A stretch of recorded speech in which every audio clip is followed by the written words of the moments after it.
I caught my fiancé lying one night and had to rebuild my entire life from a stranger's sofa. You don't realize how many sounds a key makes until it no longer fits. The click, the hesitation, the scrape of metal on metal, those sounds were muscle memory. For 2 years, I had opened the door to apartment 4B every evening at exactly 6 p.m., give or take a few delays on the Jubilee line. But tonight, something was wrong. The key twisted halfway, then stopped like the lock had made up its mind about me. I jiggled it, twice, took it out, reinserted it slowly, like I was coaxing an old friend back into trust. Still nothing. Inside, I could hear music, low, ambient, the kind Sebastian played when he cooked, Sufjan Stevens maybe, or Bon Iver on a gloomy day. Then I heard laughter. 2 voices. One was his. The other wasn't mine. I froze. Not the dramatic kind of freeze you see in films. More like a slow, quiet kind. The kind your body does when it knows before your brain does. My arms went limp, my fingers slack. I felt the key drop from my hand onto the welcome mat that still said, "Hello, gorgeous," a birthday gift from me last year. I crouched down, picked it up, and stood very still. A minute passed, maybe 2. I couldn't hear what they were saying, but I knew the rhythm of Sebastian's laugh. It was light, like he wasn't carrying the weight of someone he was supposed to love. I backed away, down the stairs, out into the freezing March rain. I didn't cry, not because I was strong, I just felt like my body had shut off the plumbing. London doesn't feel like a city when your heart's been cracked open. It feels like a machine. People pass by like parts in motion, polished coats, umbrellas tilting, phones pressed to ears. No one notices the girl in a red trench coat standing like a ghost outside her own life. I didn't know where to go. My handbag held my wallet, a phone with 12% battery, and a lip balm. No charger, no umbrella, no flat, no plan. The night air stung. I walked without looking up, past the Tesco where we used to buy emergency chocolate, past the bench where Sebastian had said, "Let's move in together," while trying to act casual but failing adorably. Past memories I hadn't known were landmines until they exploded. My phone buzzed. Sebastian. "Hey, love. Where are you?" Just got in. Making risotto, I stared at the screen. Love. It wasn't a question. It was a trap. I didn't reply. I kept walking until I reached South Bank. The Thames looked like spilled ink. I found a bench and sat, knees pulled to my chest. Somewhere behind me, the London eye blinked like a slow eye watching me unravel. That's when I remembered Juliana. We weren't close exactly. She was the girl in the office who always offered gum, who laughed with her whole chest and never seemed to filter herself. American.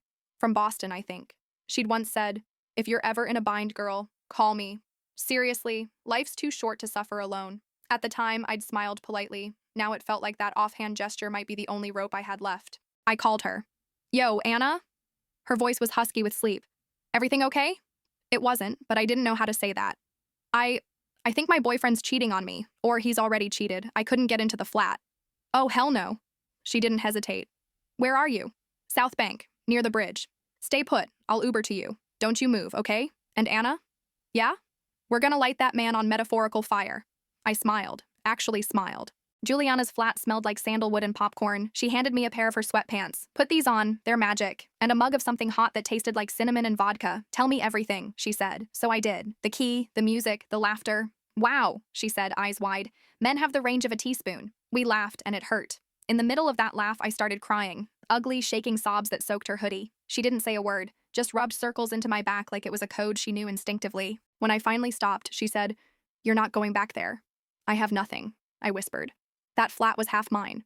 I left clothes, my laptop, everything. My whole life's in that flat. "Your whole life," she said, "is in you.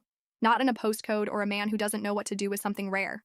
That night, I slept on her couch wrapped in a blanket that smelled like vanilla and old optimism. The next morning, I called in sick to work. Technically, I wasn't sick, but heartbreak is an illness that doesn't show up on thermometers. Juliana had already gone to work. She'd left a post-it on the fridge. "You're not broken. You're reloading. Also, there's leftover Chinese in the fridge. Have at it." I stood in her kitchen and realized I didn't know what came next. That's the thing no one tells you about betrayal. You don't rage, not at first. You don't plot revenge. You just pause. Like your soul hit Control plus Alt plus Delete and is waiting to reboot. I opened her fridge, stared at a container of noodles, closed it again. Instead, I opened my notes app and typed 4 words. What do I want? And for the first time in 3 years, the answer wasn't Sebastian. I thought I'd feel more free, like those women in shampoo ads, hair whipping in the wind, laughing into the sun. But it was Thursday morning and I was still in Juliana's sweatpants, drinking coffee I didn't make, in a flat that wasn't mine. My phone buzzed again. It was Sebastian. "We need to talk. Please." I deleted the message without opening it. I had made a vow, if not to myself, then to the version of me that once believed love made you safe. No more walking back into burning buildings and calling it warmth. The thing about heartbreak is that it creates a vacuum. When the center disappears, everything else rushes in. Memories, questions, rage, loneliness, music that suddenly feels like it was written just for you. Juliana had a tiny desk wedged into the corner of her living room. I sat down, opened my laptop, and stared at the blinking cursor. My CV was 2 years out of date. So was my LinkedIn. I'd spent so much time helping Sebastian with his startup, unpaid, invisible labor, that I hadn't noticed how quietly I'd shelved my own life. But now, with nowhere to go but forward, I started updating things. It felt pathetic at first, like brushing your teeth while your house burns down. But then I remembered something Juliana said the night before, half drunk and fully fierce. Every woman who ever got out of a shitty relationship is a phoenix in disguise. By noon, I'd applied to 3 gigs. By 2, I had my first reply. By 5, Juliana came home, took one look at me and said, "Damn, you've got that dangerous glow." That weekend, I moved into a cheap sublet in Dalston owned by a Polish woman named Zofia, who wore leopard print and swore like a poet. It was barely bigger than a shipping container, but it had a tiny balcony and I could see the street. Zofia didn't ask questions. She handed me the keys and said, "Bad men happen. Make tea. Move on." On Sunday, I went for a walk. Just me, some old boots, and the version of myself I was trying to find again. It rained. Not heavy, just that gentle English drizzle that feels like someone's crying quietly nearby. I passed couples holding hands, a busker singing an Arctic Monkeys cover, a father teaching his daughter to ride a pink scooter. Everything felt distant, like watching life from behind glass. I stopped by a bookshop and bought a journal. The first page, I wrote, "Things I miss that aren't him. The way toast sounds when it pops. My mom's laugh. Reading until 2 a.m. without explaining it to anyone. Having a room that smells like me. Making tea for one. The quiet after forgiveness even when it's only yourself. The way I used to dance when I cleaned." I wrote until the page was full. And for the first time in days, I didn't feel broken. Just in progress.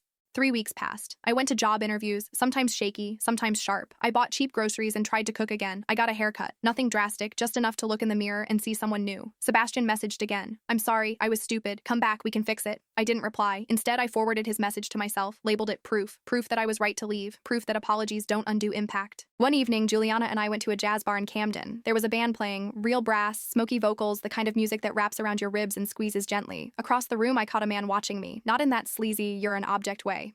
Just noticing. Like he saw something worth looking at and respected the moment enough not to interrupt it. He didn't approach, just smiled, raised his glass, and kept listening to the music. And for the first time, I didn't feel fear. I didn't feel like I had to be anything but what I was. I smiled back. I'm not saying healing is linear. It isn't. Sometimes I still wake up reaching for a side of the bed that isn't mine. Sometimes I cry when I smell the cologne he used to wear, but I don't stop walking. I don't let the ghosts drive anymore. There's this quote I read somewhere. Sometimes the bravest thing you can do is choose yourself every day, even when the world taught you not to. So that's what I do now. I choose myself every single day, and every day I get a little closer to someone I haven't met yet. But I know she's me.